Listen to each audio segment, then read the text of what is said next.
We're now going to turn to the plains and the Native Americans who live there. This is the yellow region in my map, and as you can see, it's relatively large.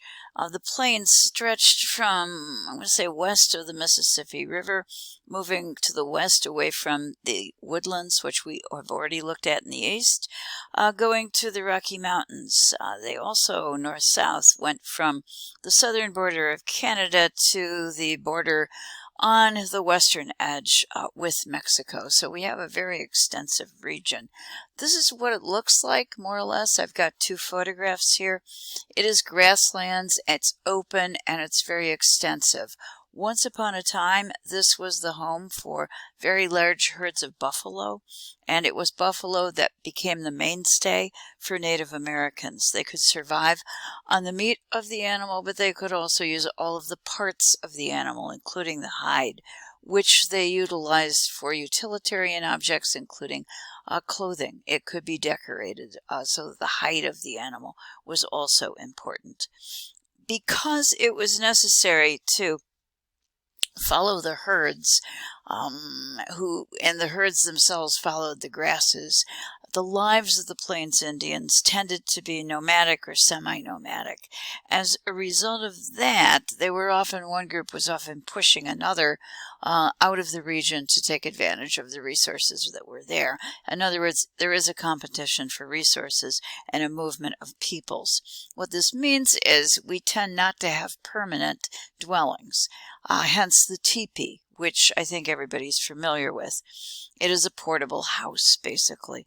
But in addition to that, there was personal adornment that would have been portable. And this is characteristic of most nomadic or semi-nomadic societies, where we carry and display our wealth and our personal possessions on our bodies through jewelry, through clothing, that ends up saying something particularly important about us.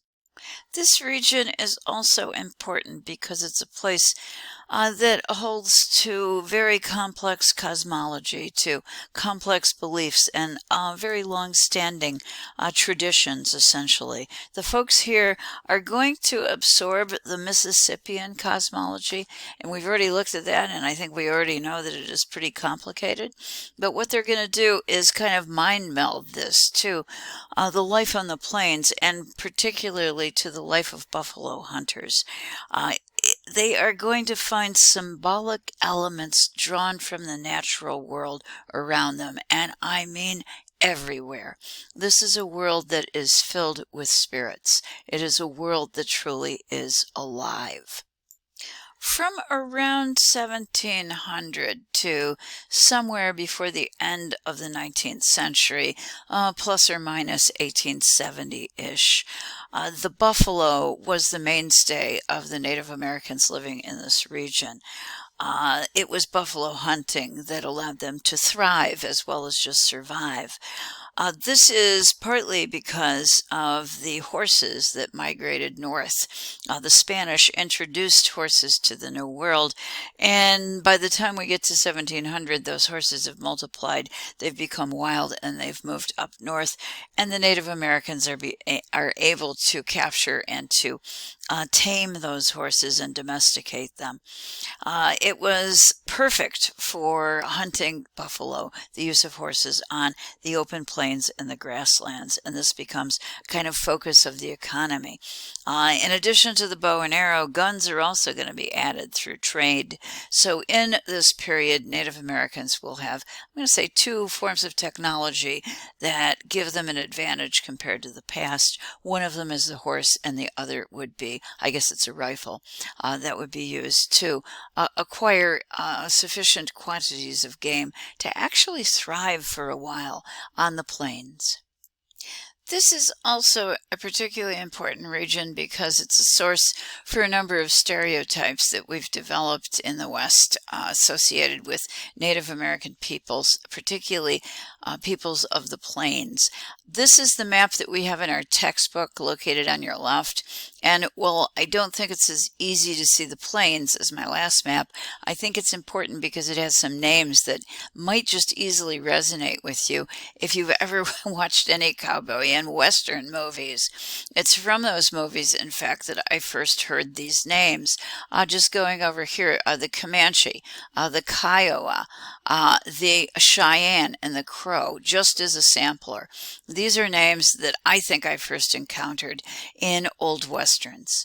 There are a number of stereotypes specifically that derive from this region, and I do think we ought to at least take a look in passing at what some of these are, and we'll come back and revisit some of them, particularly in just a few slides.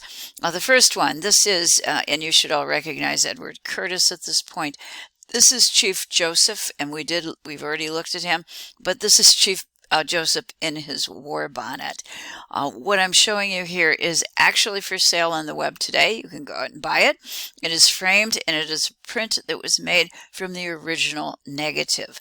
The point I'm trying to make is images like this are still being sold. And the people who are buying them probably have a very limited understanding of the actual purpose of a feathered headdress, which we will discuss later. However, it's become almost iconic in terms of association with Native Americans, a kind of stereotypical attribute of a Native American. So that's number one, the war bonnet. I have a pic and this was just a random view looking at some things from the web of some of the stereotypes that are typical of particularly the 20th century, and especially everything I have right here. These are images from the first half of the 20th century. Among the stereotypes, folks who were outside of the Native American community, particularly those of European descent, were really fascinated by a kind of romantic and maybe a little bit threatening and frightening image of the male warrior who was strong and virile, masculine, and a great hunter. I do have a picture of an individual kind of meets that category over here on our left, but I would like you to see that, of course, he's no match for the Western hero. This is from an old movie of a guy named Clint Walker. He's the hero, and the person this is a still photo advertising a movie. You can see that the Native American is actually bending down just a little bit to make sure that he's under the height of the hero, Clint Walker, in that movie. But that would be one of the stereotypes that kind of tantalize the imagination of the Western the European observer.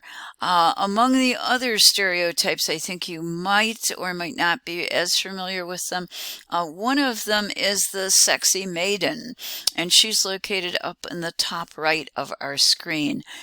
This is called the Indian Love Call, and I do hope to get back to an explanation of that title later, but this was crafted by an artist of European descent, and he has given us, in fact, a very, very enticing young Indian maiden.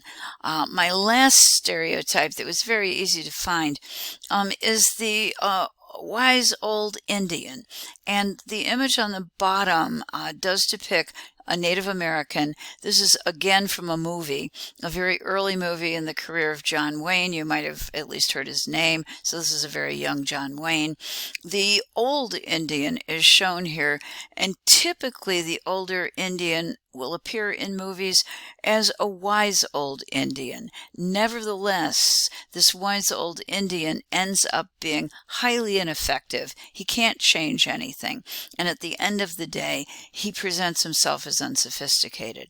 Okay, how does that working here?